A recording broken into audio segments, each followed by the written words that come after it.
Welcome, boys and squirrels, ladies and gentlefolks, days and dems, to today's episode of Project Ember, Part 5. However, as you may be noticing, something's a little different today. We're doing a voiceover, that's right. No, it's not because we're changing it up. It's simply because I made a mistake while recording the episode. I forgot to check if my mic was on, and it turns out it was off the entire time. And I did not do a backup, so I can't just simply re-record the episode. So it's time to be a little bit creative and go with a voiceover here and kind of break down what happened and the strategy I employed. But before we get started with all of that, I would like to spend a couple of minutes to give you guys a little bit of an update. If you follow this series along, as you might have noticed, there was no episode last week. I did skip a week. And if you've been following the channel closely, you know I canceled a stream about 2 weekends ago through this little community post over here. And the reason is because a couple of weeks back, we adopted a new kitten named Io, and she's very cute, but in the first couple of days we had her, she refused to eat anything at all. And as the days went by, it became a more stressful situation. So I canceled the stream, and I really did not have the heart or the time to record or edit or spend more time on videos while I was stressing out about the new baby cat. And as last week started, we had to bring her to the vet because it was getting to a point where it was extremely worrisome. And the short of it is that everything is fine in the end. They managed to get her rehydrated. They managed to make her eat on a consistent schedule, and it was a huge relief for us. And at the time of the recording, they haven't found what's wrong with her exactly. We still have more tests to do at the vet, but we're going to be keeping an eye on her. And yeah, that's kind of why I wasn't super active in the past week or so. There was kind of a week without any content at all. That's why I was a little stressed out about the kitty. But as you may have noticed, Sunday we were back on streaming and we are fully back in force. The kitten is doing great, and I'd like to thank you all for all the kind words of support that have been sent on the community post or in the Discord and so on and so forth. So thank you all for the support and the kind words. But now that that is out of the way, little life update close, let's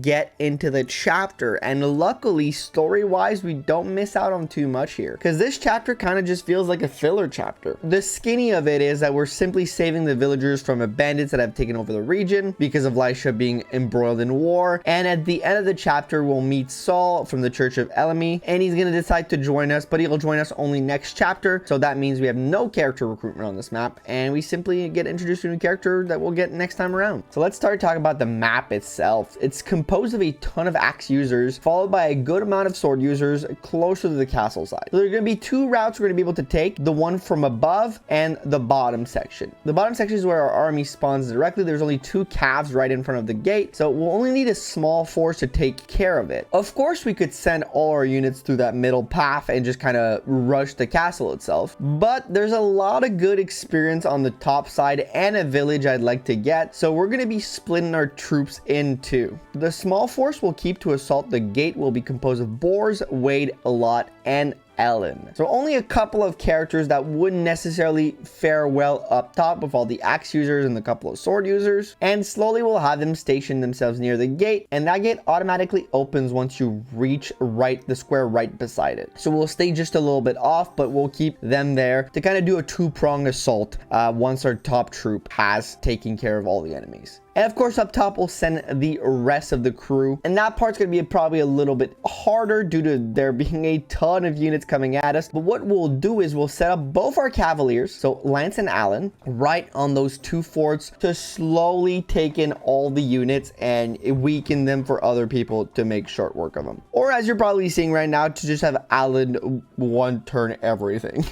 So as we clear the Knight and Mercenary here, which are the 2 scarier units in my opinion, we'll keep our position on the fort, make sure everybody is healed up, and I'm pretty sure Allen and Lance can either dodge everything or, you know, if they get hit by one thing, I'm not too worried about it. But I make a little bit of a strategy error here. See, I had accounted for the mage probably hitting us, but I completely omitted to check the nomad's range in this patch. And if you remember remember correctly, the basic bow range is +3, not only +2, +3. So here Alan dies. Well, that's not great at all, huh? That's a huge blow to our army because he was getting really good. I can't believe we didn't dodge one of those 2 attacks. That is extremely unfortunate, but you know, sometimes that's how the cookie crumbles with this game. We do end up avenging him and clearing the army that is right in front of us pretty quickly the following turn, so there's that, but big loss either way. And beyond that point, things simplify for a little bit. Most of the topside troops are taken care of as they kind of rush you directly, and we only have a few of them to take care of as we make our way to the village. And you know, the bottom crew will just sit at the bottom, take care of the couple of bandits that will walk over the mountains to attack them,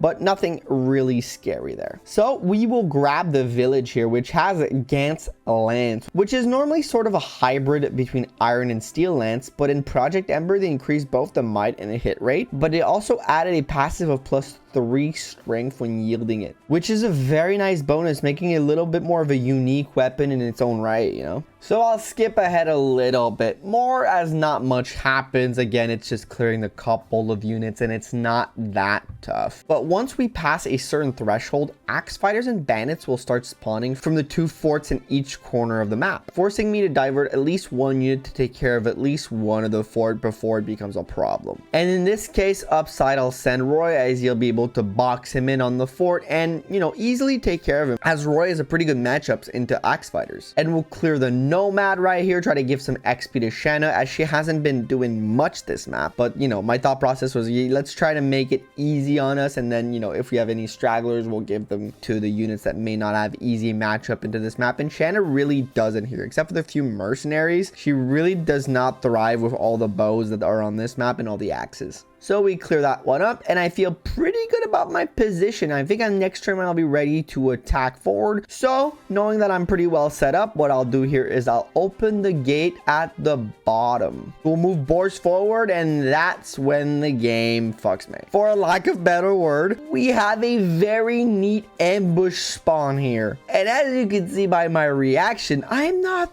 thrilled about this scenario because my Shanna's sitting right there and she's already moved, so her and boars are very exposed to the enemy. And to be very honest, I have extreme qualms with this ambush spawn because, as the boss's dialogue indicates, he had no idea that there was a gate there. He did not know about the existence of the gate, so I don't know why he would set up an ambush if he didn't know there was going to be people coming through that end. You know, to me that just doesn't make sense. I don't know, maybe I'm thinking too much into this from a story point of view, but to me it just feels far-fetched. But I digress. It does make the map a little bit harder, to be honest, and while I managed to move back boars using Marcus and rescuing, Shanna does not have the same luck, and we will attempt to dodge some very pesky Nomad, and it goes bad for her. Okay, so we lost both Alan and Shanna on chapter 5 of all places. This is going to be an interesting development for the future of this run forward. I'm very intrigued to see how it's going to go. Well, moving on, we managed to huddle our bottom group in the trees where they take on a portion of the reinforcement and new cavaliers that spawn from the fort up top. And honestly, Wade and Lot are really good right now, making short work of a lot of the enemies. I'm kind of very intrigued to see how these 2 fighters are going to go off. As for the path above, which is our more problematic position, we'll clear the units that Shanna got killed by, and then block both paths around the castle using sword units, as the majority of our problems are axe soldiers, and between Lance and Rutgers we have a pretty good avoid to slowly clear them out. And as you can see, we do just that. We slowly take them on. There's that one mercenary with a silver sword, I believe, that does cause a little bit of a peskiness, but we clear him out as he's probably the last unit left here. So, you know, despite the ambush spot, it's not that hard to take care of. We did lose a unit to it, but that was due to probably, in my opinion, bad prep on my end. I could have just waited an extra turn and then it opened the gate. I could have moved people back, but you know, what is done is done. Hindsight is 2020. So let's move on to the boss. And the boss is kind of tough. He has a killing axe and a ton of strength. So I'm not gonna lie to you, I wasn't in the business of losing a third unit this map, so I decided to take my time with it and simply use wall to chip him down from really far away so we can't get counterattacked. And then when he's low enough, I finish him off using Lou and Roy together to maximize my XP all around. And that's about it for the map. We seize and call it a day. And that will signal the end of this video too. I'm sorry this is a much shorter episode, much weirder episode, the voiceover and everything, but let me know how you found this format in the comments either way. I'd like to know if you guys enjoyed that or not. I'll make sure my audio issues are fixed for chapter 6, and we'll be back to our regularly scheduled program next week. Thank you all for watching, leave a like, and catch you all in the next one. Bye bye.